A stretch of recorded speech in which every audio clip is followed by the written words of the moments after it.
empat perkara jika terdapat pada diri kita, maka tidak akan membahayakan segala hal yang luput bagi kita dari dunia. Maknanya, walaupun Allah Subhanahu wa ta'ala tidak memberikan dunia yang banyak kepada kita, tidak memberikan kekayaan yang melimpah kepada kita, tapi kalau kita masih punya empat perkara ini, jauh lebih baik daripada dunia dan isinya. Terkadang manusia merasa sempit hatinya gara-gara rizki yang ada padanya. Kita lihat orang-orang yang berani kemudian mereka melakukan maksiat hanya untuk mengejar dunia. Padahal Nabi SAW mengatakan, inna nafsa lan tamuta hatta tastakmila rizquha. Oh, jiwa seseorang itu tidak mungkin diwafatkan oleh Allah sampai disempurnakan rizkinya. Dan sehebat apapun manusia lari dari rizki Allah Subhanahu wa ta'ala, pasti rizki itu akan mengejarnya sebagaimana mengejar ajalnya. Artinya banyak manusia itu yang tidak sabar, bahkan cenderung kemudian melakukan hal-hal yang dilarang hanya karena ingin kaya. Di sini ada sebuah hadis yang bagus sekali kita bahas di malam hari ini. Hadis daripada Abdullah bin Amr radhiyallahu anhu. Dan hadis ini dinyatakan hasan oleh sebagian para ulama. Kata Nabi sallallahu alaihi wasallam, arba'un idza kunna fika fala 'alaika ma taka minad dunya. Ada empat perkara, kata Rasul, jika terdapat pada diri anda, maka tidak membahayakan anda segala hal yang anda luput dari dunia. Seolah-olah Rasul ingin mengatakan tidak ada masalah walaupun kita susah hidupnya, walaupun tidak punya uang miliaran rupiah, tidak ada masalah. Walaupun ada peluang mendapatkan dunia, tapi kalau dengan cara curang, tidak ada masalah untuk tidak diambilnya. Gak masalah hidup ala kadarnya, selama, kata Nabi SAW, ada empat perkara pada diri kita. Karena empat perkara ini isi daripada agama yang selama ini kita anut ini. Ma'asyiral muslimin yang dimuliakan Allah Azza wa Jalla, apa saja empat perkara itu yang lebih baik daripada dunia dan isinya itu? Yang pertama, kata Nabi SAW, hifdul amanah, menjaga amanah. Yang kedua, wasidku hadisin, jujur dalam berbicara. Dan yang ketiga, wa husnu khuluqin, baik akhlaknya. Dan yang terakhir, iffatu fi ta'matin, senantiasa berusaha untuk menjaga iffah, kehalalan dalam hal makanan ataupun minuman, atau disebut dengan wara'. Inilah empat perkara, kalau masih ada pada diri kita, tidak ada masalah kita tidak punya dunia sekalipun. Karena Nabi SAW yang mengatakan, jika terdapat pada diri kita, maka tidak membahayakan kita apapun yang luput dari dunia dari kita. Yang pertama, kata Nabi SAW, hifdzul amanah, menjaga amanah. Ma'asyiral muslimin yang dimuliakan Allah Azza wa Jalla, amanah ini adalah perkara berat memang. Makanya Nabi SAW mengatakan, adil amanata ila man i'tamanaka wala tahun man khanak. Tunaikan amanah kepada siapapun yang meletakkan amanah kepadamu, dan jangan kau khianat kepada orang-orang yang telah memberikan amanah kepadamu. Apalagi yang memberi amanah itu Allah Subhanahu wa ta'ala. Karena seluruh perintah, seluruh larangan yang Allah Subhanahu wa ta'ala perintahkan dan larangkan kepada kita, itu semua amanah yang harus kita pikul. Baik berupa kewajiban yang harus kita laksanakan, ataupun perkara yang diharamkan yang harus kita tinggalkan. Itu semua amanah, tidak boleh kita lalaikan. Ma'asyiral muslimin yang dimuliakan Allah Azza wa Jalla, di dalam Al-Qur'anul Karim Allah Subhanahu wa ta'ala mengatakan, inna aradna al-amanata 'ala as-samawati wal ard wal jibal fa abaina an yahmilnaha wa ashfaqna minha wa hamalaha al-insan innahu kana zaluman jahula. Sesungguhnya kami pernah tawarkan amanah ini ke langit, ke bumi, dan ke gunung-gunung. Tapi langit, bumi, dan gunung menolak amanah yang Allah amanahkan. Tiba-tiba kemudian manusia mau pula memikulnya. Maka manusia adalah tersifati dengan zalim dan juga jahul. Dia zalim dan dia jahil. Karena mengemban amanah ini sebuah perkara yang berat, ikhwan. Tidak semua bisa mengemban amanah. Hanya manusia-manusia yang Allah Subhanahu wa ta'ala rahmati mengemban amanah ini. Apalagi Rasul sudah bersabda bahwa kelak di akhir zaman ini salah satu yang akan dicabut di tengah-tengah manusia itu adalah amanah.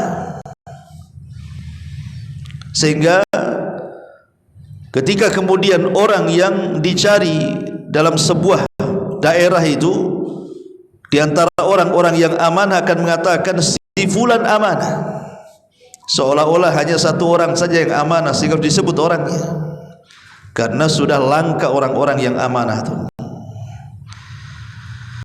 Lah amanah ini luas, ikhwatu fiddin, muliakan Allah Azza wa Jalla. Pertama, amanah ibadah. Ibadah ini amanah. Salat, puasa, zakat, haji, itu semua amanah. Makanya Nabi SAW ketika menyebutkan perkara salat, apa kata Rasul? Man hafadha 'alaiha kanat lahu nuran wa burhanan wa najatan yaumal qiyamah. Wa man lam yuhafid 'alaiha lam yakun lahu nurun wala burhanun wala najatun wa kana yaumal qiyamati ma'a Qarun wa fir'auna wa Haman wa Ubay ibni Khalafin. Kata Nabi SAW ketika menyinggung soal salat, barang siapa yang menjaga salat, maka dia akan diberikan cahaya, dan dia sudah memiliki bukti di hadapan Allah, dan itulah penyelamat dia pada hari kiamat. Tapi siapa yang tidak menjaga salat, tidak ada cahaya padanya, tidak ada bukti padanya, tidak ada keselamatan padanya, dan pada hari kiamat dia akan dikumpulkan bersama Qarun, Fir'aun, Haman, dan Ubay ibn Khalaf, kata Rasul. Lihat, ini menunjukkan bahwa ibadah ini amanah, salah satunya salat. Maka jangan pernah meninggalkan salat, karena ini amanah dari Allah Azza wa Jalla. Kemudian juga amanah juga mencakup al-jawari, anggota badan kita dari atas kepala sampai kaki, ini semua amanah dari Allah. Mulai daripada otak kita, akal kita, mata kita, telinga kita, lisan kita, hidung kita, kemudian ke bawah tangan, perut, dada sampai ke kaki, ini semua amanah dari Allah Subhanahu wa ta'ala. Maka wajib kita menjaganya, tidak boleh memandang kecuali yang dihalalkan. Tidak boleh yang mendengar kecuali yang dibolehkan. Tidak boleh bicara kecuali yang santun diucapkan. Tidak boleh berfikir kecuali yang baik-baik, dan begitu seterusnya. Termasuk tangan dan kaki tidak boleh digerakkan kecuali ke tempat-tempat yang Allah bolehkan digerakkan di situ. Karena ini semua amanah, semua akan ditanya di hadapan Allah Azza wa Jalla. Termasuk juga amanah mencakup al-wada'i. Al-wada'i itu artinya barang titipan. Kalau kita dititipi sesuatu, amanahlah dengan barang titipan orang. Jangan lagi soal barang, titipan omongan saja harus dijaga. Pamannya ada orang mengatakan, saya ingin cerita sama antum ya, tolong jangan ceritakan. Ini amanah nih. Kalau dia sudah mengatakan tolong jangan diceritakan, diam. Sebagaimana amanah dia jangan diceritakan, cukup dia dan kita saja yang tahu. Ini hendak disebarkan pula ke kawannya. Itu si Anu tadi ngomong sama saya, tapi dia bilang jangan diceritakan, kamu juga jangan ceritakan ya. Jadi dia ngomong juga sama yang lainnya, satu kampung tahu semua ya. Ini tidak amanah namanya. Kemudian juga yang keempat, amanah juga mencakup dalam amal. Mencakup dalam amal artinya,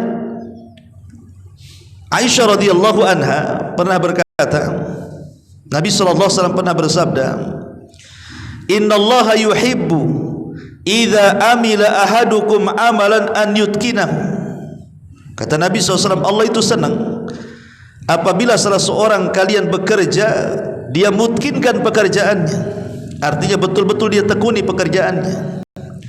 Tapi banyak orang-orang yang tidak amanah kan dalam bekerja. Entah dia curi waktu, harusnya dari jam 7 sampai jam 5, jam 8 pula baru masuk. Pulangnya sebelum jam 5 pula sudah pulang.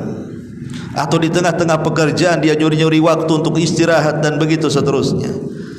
Ini tidak amanah. Termasuk memberi gaji kepada karyawan, itu juga amanah. Kalau dia sudah bekerja sesuai dengan syarat-syarat yang ditentukan, al-muslimuna ala syurutihim. Seorang muslim itu di atas syarat-syarat yang ditentukan. Kalau gaji sekian, kerja sekian, bayar sebelum keringatnya kering, kata Nabi. Karena ini semua amanah ya. Termasuk juga al-amanatu fil bai'i wasyira, mencakup jual beli, itu juga amanah.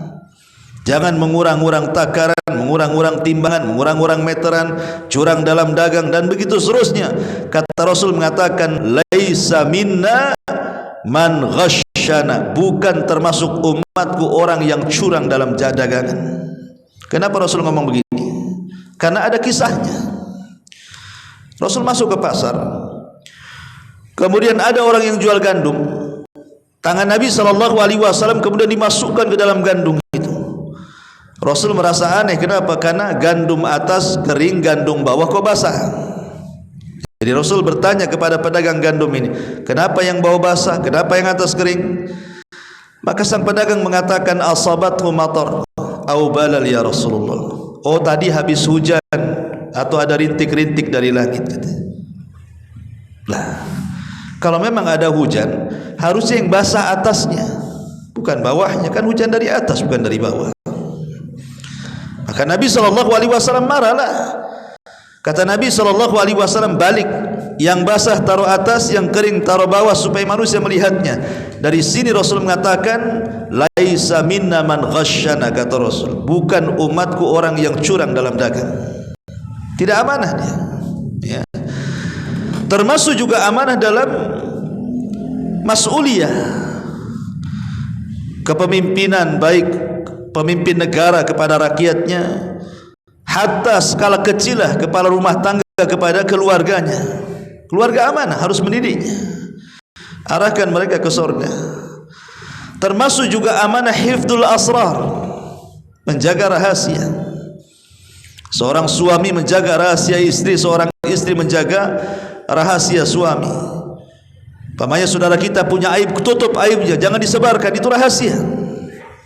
Atau antum umpamanya memandikan jenazah, adalah dia dalam jenazah yang antum mandikan itu mungkin ada cacatnya, ada lukanya, jangan ceritakan rahasia saudara kita. Man satara musliman satarahullahu yaumal qiyamah. Siapa yang menutup aib seorang muslim, Allah tutup aibnya pada hari kiamat. termasuk amanah juga dalam ucapan. Dan amanah ini mencakup segalanya. Ini yang pertama. Kata Nabi SAW, hifdzul amanah, jaga amanah ini. Kemudian yang kedua, kata Nabi SAW, sidqu hadithin, jujur dalam ucapan. Karena jujur dalam ucapan itu adalah bagian daripada iman, bahkan itulah asal daripada keimanan. Karena lawannya, jujur itu dusta, dan dusta itu adalah kenifakan atau asal daripada kemunafikan. Nabi SAW sampai mengatakan, iyyakum wal kadhib, hati-hati jangan dusta kalian. Fa innal kadhiba yahdi ilal fujur, karena dusta itu mengantarkan kepada kefujuran. Fujur itu artinya keburukan. Wa innal fujura yahdi ilan nar, dan keburukan itu pasti menghantarkan ke neraka. Kemudian Rasul mengatakan, wa alaikum bisidqi, tapi wajib untuk kalian berlaku jujur. Fa inna sidqa yahdi ila albir, wal birru yahdi ilal jannah. Karena yang namanya jujur dalam ucapan itu mengantarkan kepada kebaikan, dan kebaikan itu mengantarkan ke surga, kata Rasul. Artinya jujur itu jalan ke surga, dusta itu jalan ke neraka. Singkatnya seperti itu. Ma'asyiral muslimin yang dimuliakan Allah Azza wa Jalla, Rasul pernah mengatakan, salasun la yukallimullahu yawmal qiyamah wala yanzuru ilaihim wala yuzakkihim walahum adzabun alim. 3 manusia, kata Rasul, tidak akan diajak bicara Allah. 1, tidak akan dilihat Allah. 2, tidak akan dibersihkan Allah pada hari kiamat. Dan 4, Allah sudah sediakan azab yang pedih. Subhanallah, 4 azab menanti 3 manusia ini. Lah salah satunya, kata Nabi SAW, al-munafiq sil'atahu bil halafil kadhib. Salah satu dari 3 kelompok itu adalah orang yang suka bersumpah-sumpah palsu untuk melariskan dagangannya. Khitab kepada orang-orang pasar, karena banyak orang-orang pasar kalau tidak beriman, mereka bisa berdusta, bahkan membawa sumpah supaya melariskan dagangannya. Demi Allah dari sana tidak dapat, padahal dapat. Demi Allah ini ori, padahal palsu. Demi Allah ini bagus, padahal cacat. Macam-macam kan orang itu, ya. Karena dikiranya mungkin kalau dia tidak berdusta seperti itu, tidak banyak untungnya. Jadi kalau jujur itu sedikit untungnya menurut dia, kan gitu ya. Sehingga harus berdusta biar banyak untungnya.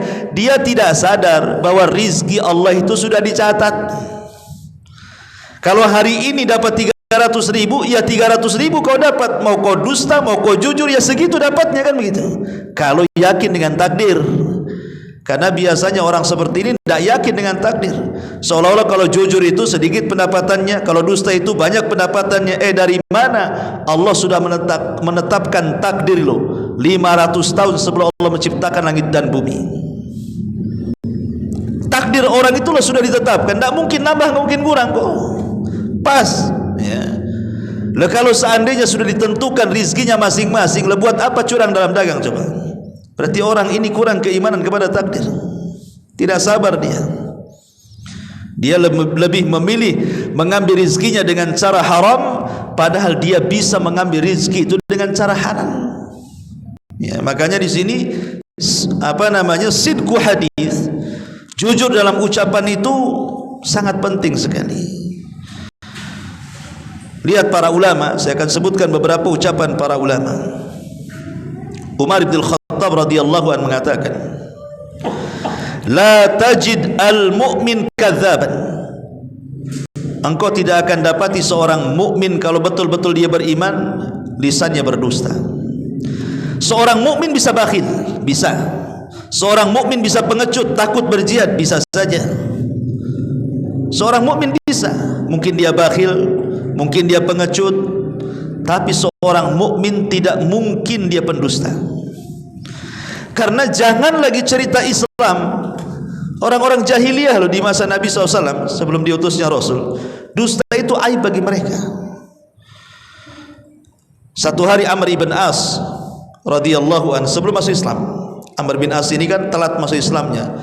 Dia masuk Islam setelah 20 tahun baru dia masuk Islam. Setelah Rasul 7 tahun di Madinah hijrah baru dia masuk Islam. Amr bin As tuh tokoh Quraisy, dan dia teman dekatnya Musailamah al-Kadzdzab, si nabi palsu. Satu hari Amr ibn As ini bertandang ke rumah Musailamah al-Kadzdzab di Yamamah. Kemudian Musailamah al-Kadzdzab bertanya kepada Amr, "Wahai Amr, bukankah engkau tetangga si Muhammad?" "Iya," katanya. "Apa yang kau hafal dari wahyu yang terakhir yang turun kepadanya?" Maka Amr bin As, "Yang aku hafal ya surat-surat pendek lah." Kemudian dia pun membaca suratul Fil. Alam tara kaifa fa'ala rabbuka bi ashabil fil alam yaj'al kaidahum fi tadlil wa arsala alaihim tayran ababil tarmihim bi hijaratin min sijil faja'alahum kasfi ma'kul. Karena pendek hafal dia, disangkanya itu syair. Karena orang Arab kan biasa ngapal syair, jadi ngapal Quran mudah. Apa kata Musailamah al-Kadzdzab? "Oh, itu pula yang ia dapati. Iya, semalam juga Jibril yang datang Muhammad itu semalam datang juga kepadaku," katanya, "dan menyampaikan wahyu," katanya. Kata Amr bin As, "Macam mana wahyunya, saya ingin dengar." Kemudian Musailamah al-Kadzdzab membacakan suratul Difda, surat kodok. Surat kodok. "Ya Difda binta Difda'aini niki mata niki fa inna a'laki fitini wa asfaluki filma." Kodok, anak dari bapak kodok. Kodok, putra dari bapak kodok, katanya. "Silahkan mengodok," katanya. "Paling tinggi kau di tanah, paling rendah kau di air," katanya. Itulah surat kodok, katanya. Kata Amr bin As, "Wallahi inni ra'aitu kadhiba." Demi Allah aku melihat engkau ini pendusta, wahai Musailamah. Sesama musyrik loh. Dia tidak setuju kalau dusta, karena bagi orang Arab dusta itu aib, ya. Makanya ketika datang Islam mengokohkan tentang identitas Islam itu jujur. Makanya kata Umar, tidak mungkin seorang muslim itu pendusta. Kalau seorang muslim bakhil mungkin, seorang muslim pengecut mungkin, tapi seorang muslim berdusta tidak mungkin. Tapi di masa sekarang identitas ini hilang, karena yang namanya dusta itu sudah merata. Ini ucapan Umar bin Khattab radhiyallahu anhu. Kemudian juga disebutkan oleh Ahnaf ibn Qais rahimahullahu taala, dia mengatakan, "Laisa lil kadzub muru'atun wala lil bakhil haya'un wala lil hasidi rahatun wala lis sayyi'il khuluqi su'dadun." Kata Ahnaf ibn Qais, dia mengatakan seorang pendusta itu tidak punya harga diri. Orang yang bakhil itu tidak punya rasa malu. Orang yang hasad itu tidak punya ketenangan dalam hatinya. Dan orang yang buruk akhlak itu tidak layak jadi pemimpin. Apa kata beliau? Seorang pendusta tidak punya muru'ah, tidak punya harga diri. Walil bakhil, dan orang bakhil itu tidak punya malu. Dan orang hasad itu tidak punya ketenangan. Gimana akan tenang? Dia lihat orang terus, sakit hati terus, kan gitu. Enggak tenang lah orang hasad tuh. Dan orang yang buruk akhlak itu tidak layak jadi pemimpin. Seorang pemimpin terus punya etika, punya akhlak, ya. Ma'asyiral muslimin yang dimuliakan Allah Subhanahu wa taala. Kemudian juga dikatakan oleh Mutarrif ibn Tarif, "Ma uhibbu an kadzabtu wa ana lid dunya wa ma fiha." Saya tidak suka untuk berdusta selama dunia ada di genggamanku. Buat apa dusta? Kalau memang dunia ada pada genggaman kita, buat apa dusta? Kalau sudah kaya ngapain berdusta, kan gitu. Nikmatilah dengan kekayaannya. Seolah-olah dia mengatakan seperti itu. Kemudian juga sebagian para ulama salaf mengatakan innama yakdzib al-insan liyasduq falyastari. Biasanya manusia berdusta itu supaya dibenarkan ucapannya kan. Kenapa dia berdusta? Supaya dibenarkan ucapannya. Pamannya dia mencuri, kemudian dia berdusta supaya dianggap tidak mencuri kan begitu. Orang berdusta itu maksudnya untuk mencari pembenaran. Makanya kemudian kata beliau, jujur saja itu akan membuat tenang, daripada dusta enggak akan membuat ketenangan. Bahkan Ahnaf ibn Qais mengatakan, ma kadzabtu mundu aslamtu illa maratan wahidatan. Aku tidak pernah berdusta dalam hidupku kecuali satu kali katanya. Masya Allah. Kalau kita mungkin terbalik, tidak pernah jujur kecuali satu kali. Kalau kita ya. Kemudian juga dikatakan Abdurrahman ibn Salamah, ma kadzabtu mundu aslamtu illa anna rajula yad'uni ila ta'amihi fa aqul ma ashtahi wa asa alla yakuna kadziba katanya. Apa kata Abdurrahman ibn Salamah? Aku tidak pernah berdusta sejak aku masuk Islam, kecuali yang saya ingat ada seseorang mengundangku untuk makan, kemudian ku katakan aku tidak selera. Tapi mudah-mudahan kata-kata aku tidak selera ini bukan sebuah kedustaan. Subhanallah. Sampai seperti itulah masalah. Menjauhkan lisan mereka dari dusta itu sampai seperti itu. Makanya Aisyah radhiyallahu anha dia mengatakan sikap Nabi sallallahu alaihi wasallam. Apa kata Aisyah itu? Kana Nabi sallallahu alaihi wasallam idza tala ala ahadin min ahli baitihi kadzib lam yazal mu'ridan anhu hatta yuhaddithu taubah. Kalau Rasul melihat ada istrinya, ada anaknya, pokoknya keluarganya lah berdosa satu kali, maka Rasul tidak akan ngajak bicara sampai betul-betul dia tobat. Begitu sikap Nabi supaya sadar kan gitu. Dan juga disebutkan Matar al-Warraq, khaslatani idza kana fi 'abdin kana sa'iru amali taba'an lahuma. Kalau ada dua sifat pada seorang hamba, maka semua kebaikan akan mengikuti kepada dua sifat ini. Pertama, husnus salati, baik salatnya. Kemudian yang kedua, wasidqul hadisi, baik ucapannya, tidak berdusta. Ini yang kedua, sidqu hadis.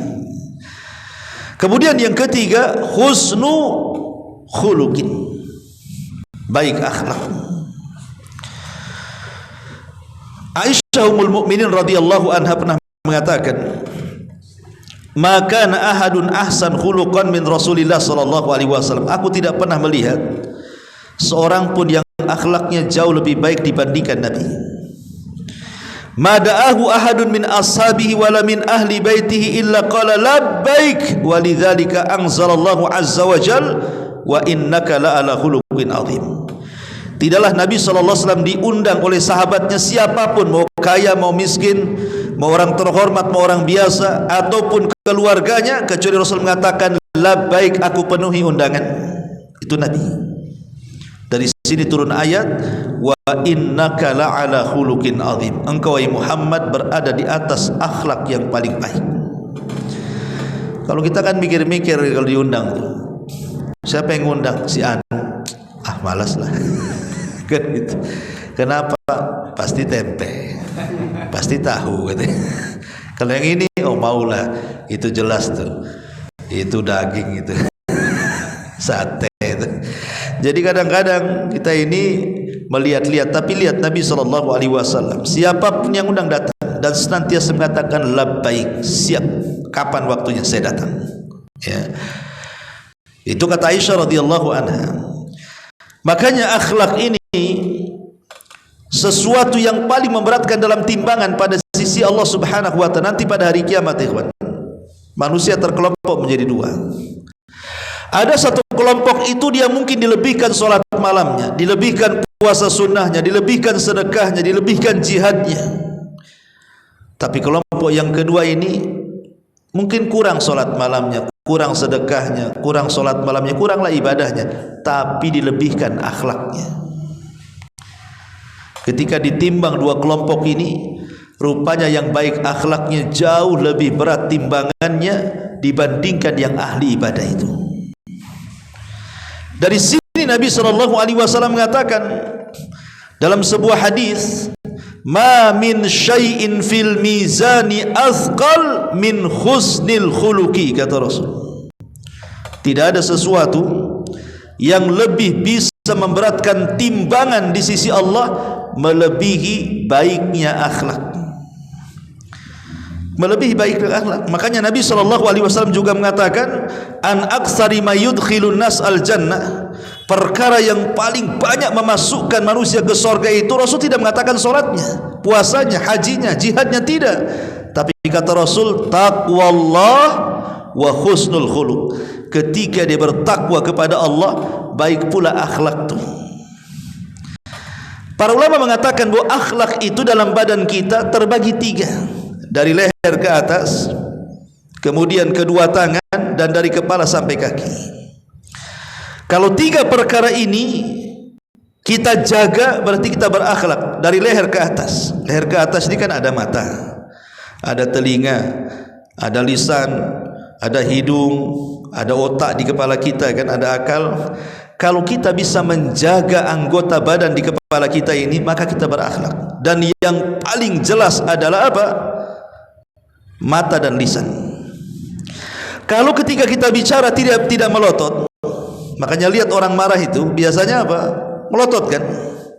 Coba kalau ada orang marah, antum bawa cermin, kayak ginilah kamu ini. Kayak setan kan, bukan kayak orang kan.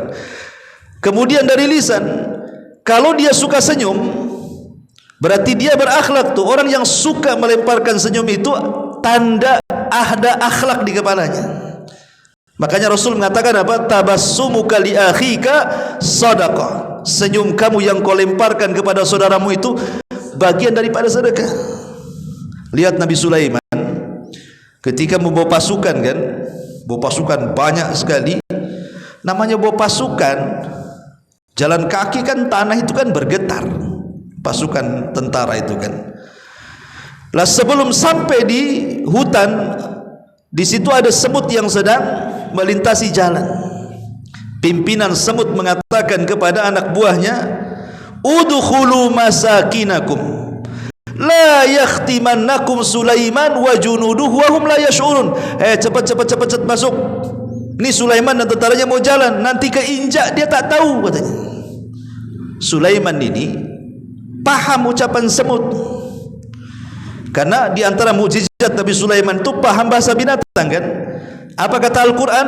Fatabassama dhahikam min qauliha. Sulaiman pun tersenyum dengan ucapan si tuan semut itu. Kata para ulama, lihat bagaimana senyuman Sulaiman kepada semut menunjukkan akhlak Nabi Sulaiman. Kalau sama semut saja senyum, apalagi sama orang. Tapi jangan pula antum senyum sama semut ya. Tengok semut di dinding, senyum. Kenapa senyum? Kayak Sulaiman katanya. Sulaiman paham, antum tak paham pula kok. Sangat gila pula nanti. Artinya bahwa di sini istimbatnya bahwa akhlak itu tercermin dari kepala hanya dengan lemparan senyum. Makanya sering saya istilahkan, orang kalau sering senyum maka senyumnya manis. Tapi kalau orang jarang senyum, sekali senyum pasti pahit. Dapat tak pernah senyum. Pinjam uang ya katanya. Jadi intinya ikhwatu fillah memuliakan Allah Azza wa Jal, ini kalau kepala nih bisa dijaga, senyum, kemudian ucapan juga santun, mata pula tidak melotot gitu ya, selalu tertunduk, berarti berakhlaklah kepala kita. Kemudian kedua tangan suka membantu. Kemudian badan, kepala sampai kaki, apabila kita bicara nih, kita tidak memalingkan satu badan pun ke arah yang lain. Umpamanya orang di hadapan kita, ya kita ngadapkan badan kita ke dia. Karena ada orang yang nggak berakhlak badannya, kawan. Dia ngadap kita, kita pula ngadap lain. Ya kan, ada orang seperti itu. Karena mungkin disangkanya orang yang bicara dengan kita itu ya mungkin orangnya biasa atau lebih rendah dari kita, dia nggak menghargai. Dan biasanya yang seperti ini adalah orang-orang yang punya kesombongan dalam hatinya. Mungkin para pejabat, orang-orang yang sok kaya gitu ya. Kalau ngomong itu suka-suka aja, badan kemana, tamu di mana. Tidak punya akhlak yang seperti ini. Islam tidak membeda-bedakan mau anda kaya, mau anda miskin, mau pejabat, mau rakyat. Kalau tidak berakhlak buat apa? Ya. Maka yang ketiga, husnul khuluqi. Ini yang ketiga. Kemudian yang keempat, kata Nabi SAW, iffatun fi tu'matin. Berusaha untuk wara, menjaga makanan yang dimakan atau minuman yang kita minum. Ingat, Nabi pernah mengatakan, kullu lahmin nabatat min haram fan naru aulabi. Setiap daging yang ada di badan kita, kalau ditumbuhkan dari perkara yang haram, sudah dipastikan neraka tempatnya. Makanya Nabi SAW sampai mengatakan, innal halala bayyinun wal haramu bayyinun. Yang halal itu jelas, yang haram itu jelas. Dan yang halal itu jauh lebih banyak dibandingkan yang haram kan. Makanan yang dihalalkan jauh lebih banyak dibandingkan makanan yang diharamkan. Minuman yang dihalalkan jauh lebih banyak dibandingkan yang diharamkan. Makanan yang diharamkan itu kan sudah jelas, babi, anjing, atau makanan yang tidak disembelih selain Allah, atau bangkai, jelas gitu kan, cuman bisa dihitung dengan jari saja. Tapi makanan yang dihalalkan itu macam-macam. Ya, begitu juga minuman yang diharamkan kan sedikit saja, khamr atau apa gitu ya. Tapi minuman yang dihalalkan itu jauh lebih banyak. Lah kenapa mencari yang sedikit meninggalkan yang banyak pula? Mencari rizki juga sama kan, pintu-pintu rizki itu kan banyak tuh. Kenapa dengan cari yang halal, dengan cari yang haram? Kemudian pakai kaedah pula, Ustaz, yang haram saja susah apalagi yang halal. Kata siapa? Karena antum itu mindsetnya haram terus. Iyalah nggak mau cari yang halal ya. Yang halal itu lebih banyak dibandingkan yang haram kok. Makanya kemudian kalau kita ingin tenang hidupnya, masukkan perkara yang halal pada badan kita. Ada sebuah kisah menarik. Jadi orang tua Abdullah ibn Mubarak, namanya Mubarak. Mubarak ini orang soleh. Dia bekerja di salah satu kebun delima. Jadi sudah lama lah kan dia bekerja di kebun delima ini. Dia tidak tahu majikannya yang mana satu, karena jarang datang ke kebun. Dia hanya ya mencari pekerjaan, kemudian diterima mandornya, bekerja dengan gaji sekian tiap bulannya. Lama dia bekerja di kebun delima itu. Jadi satu hari majikannya datang, bosnya yang punya kebun itu. Kemudian kebetulan di kebun itu yang ia temui orang namanya Mubarak tuh, orang soleh tuh. Kata bos kebun itu mengatakan, kamu siapa namanya? Saya Mubarak, wahai tuan. Oke, kalau gitu ambilkan atau petikkan delima untukku, katanya. Dipetikkan delima, kemudian dibukakan, dimakan kecut. Kata bosnya, cari lagi, dicari lagi, dipetikkan lagi, kecut lagi, sampai 3 kali. Bosnya marah. Kamu sudah bekerja berapa bulan di kebunku ini? Dia mengatakan sudah bekerja sekian bulan, katanya.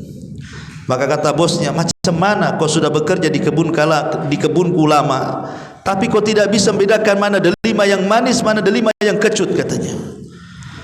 Jadi kata Mubarak ini, wahai tuan, bukan aku tidak bisa membedakan mana delima yang kecut, mana delima yang manis. Sebab selama aku bekerja di kebunmu, aku tidak pernah mencicipi delima baik yang jatuh ataupun yang ada di tangkainya. Macam mana aku bisa merasakan delimamu, katanya.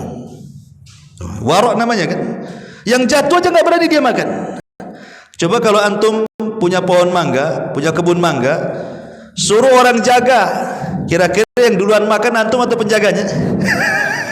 Pasti penjaganya dulu yang duluan makan. Yang lebih parah itu dijual pula sama penjaganya. Dapat 10 karung, yang sampai 1 karung dia pula 9 karung. Naudzubillah kan. Jadi Mubarak ini warok, dia tidak mau makan. Subhanallah. Terkejut nih bosnya ini. Kok masih ada orang yang jujur gitu ya. Dari situ akhirnya besoknya diundang ke rumahnya. Besok kau datang ke rumah. Akhirnya Mubarak ini datang ke rumah. Kemudian tuannya mengatakan, wahai Mubarak, aku ini punya anak gadis, siap menikah. Saya lihat kau ini orang soleh, pasti kamu punya saran terbaik untuk anakku. Kira-kira kalau anakku mau menikah, sifat-sifat laki-laki yang pantas untuk anakku seperti apa ya? Pasti orang soleh bisa memberikan nasihat kepadaku.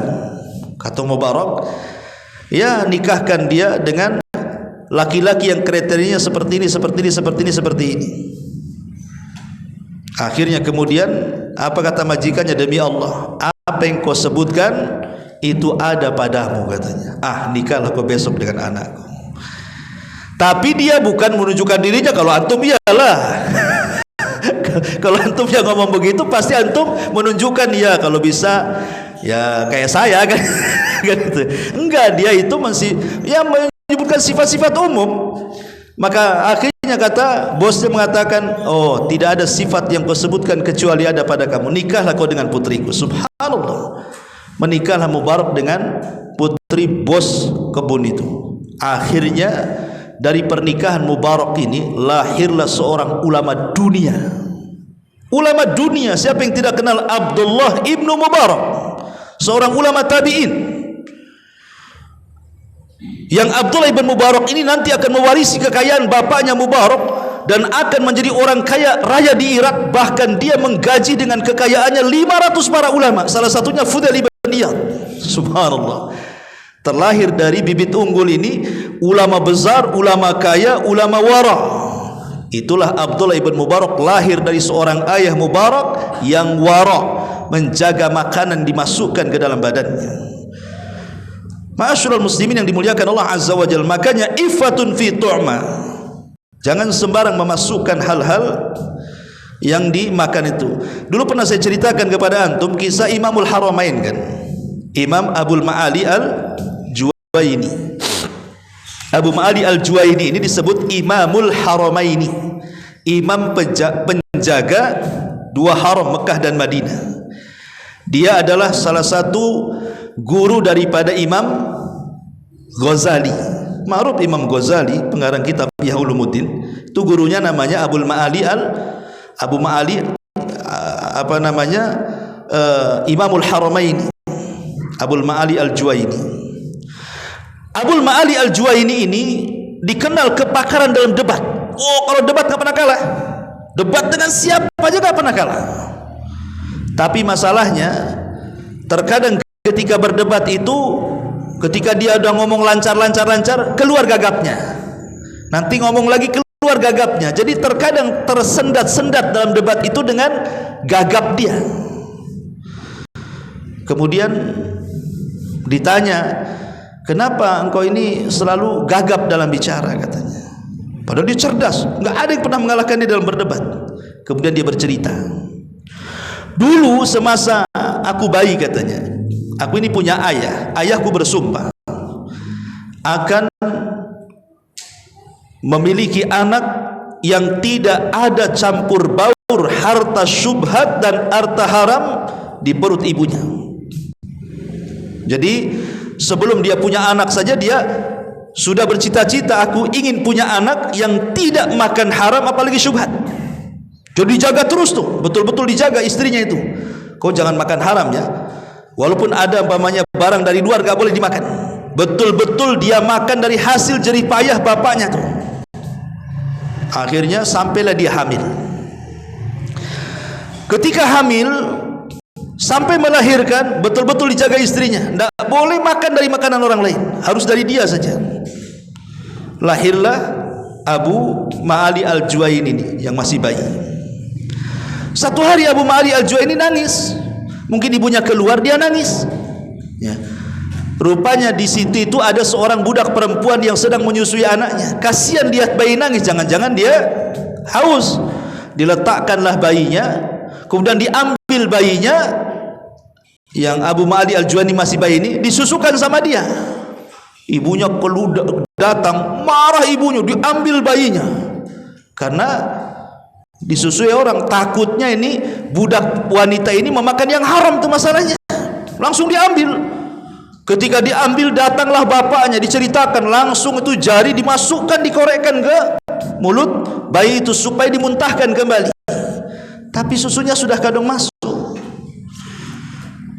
Dari situlah kata Abu Ma'ali Al-Juwaini, boleh jadi gagapku saat debat ini, mungkin ketika itu aku sudah meminum setetes dua tetes dari air susunya sang jariyah tadi. Boleh jadi sang jariyah tadi memakan yang diharamkan.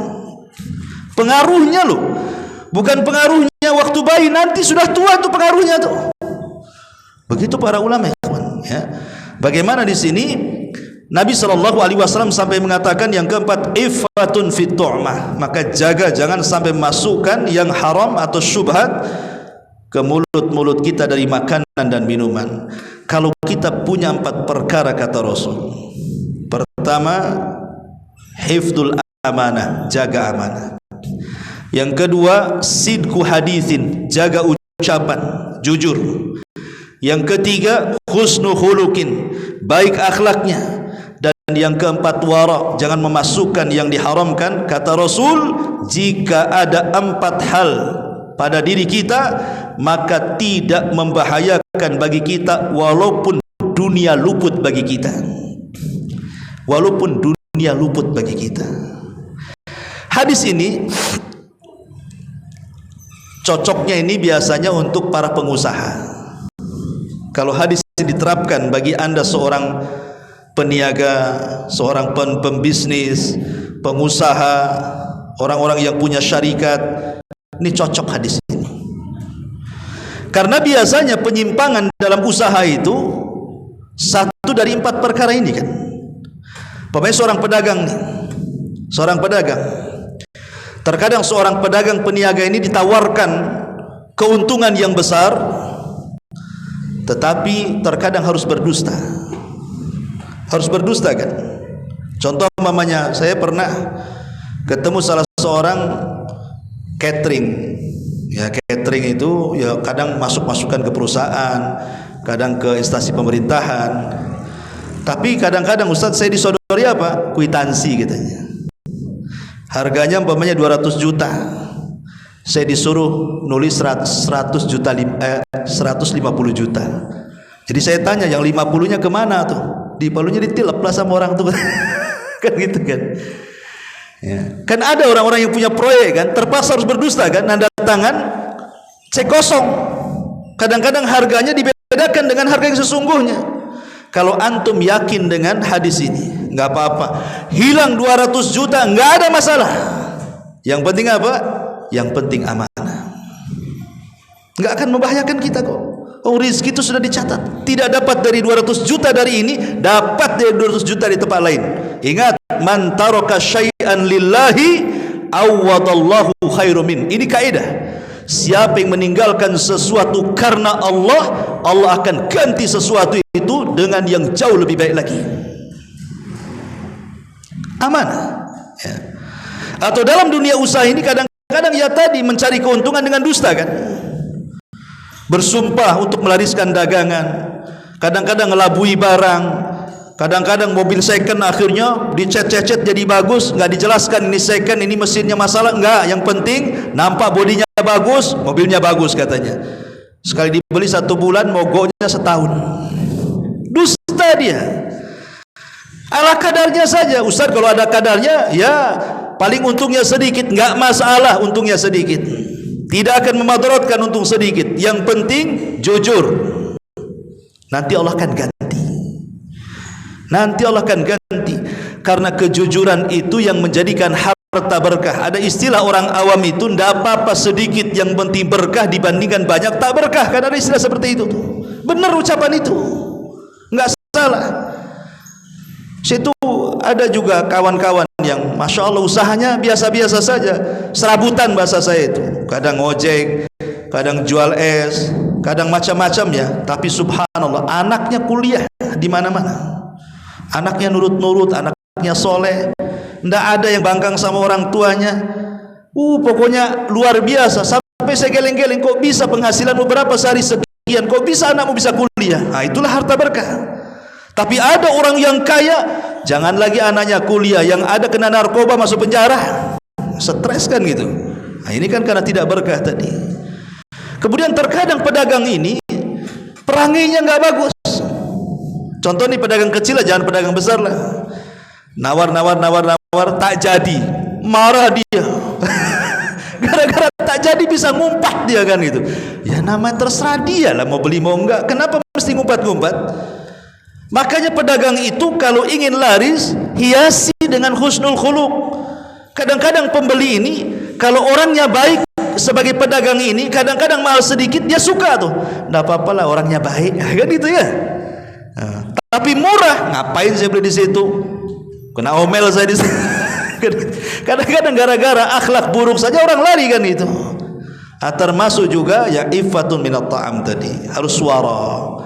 Betul-betul kalau nimbang ya jelas.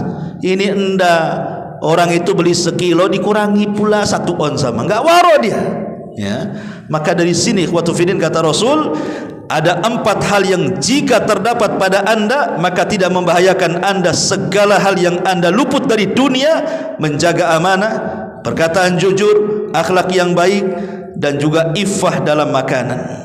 Inilah 4 perkara sebagai bekal dalam hidup kita. Wallahu alam. Mudah-mudahan ada manfaatnya. Subhanakallah bihamdika asyhadu an la ilaha illa anta astaghfiruka wa atubu ilaik. Allahu taala alam. Assalamualaikum warahmatullahi wabarakatuh.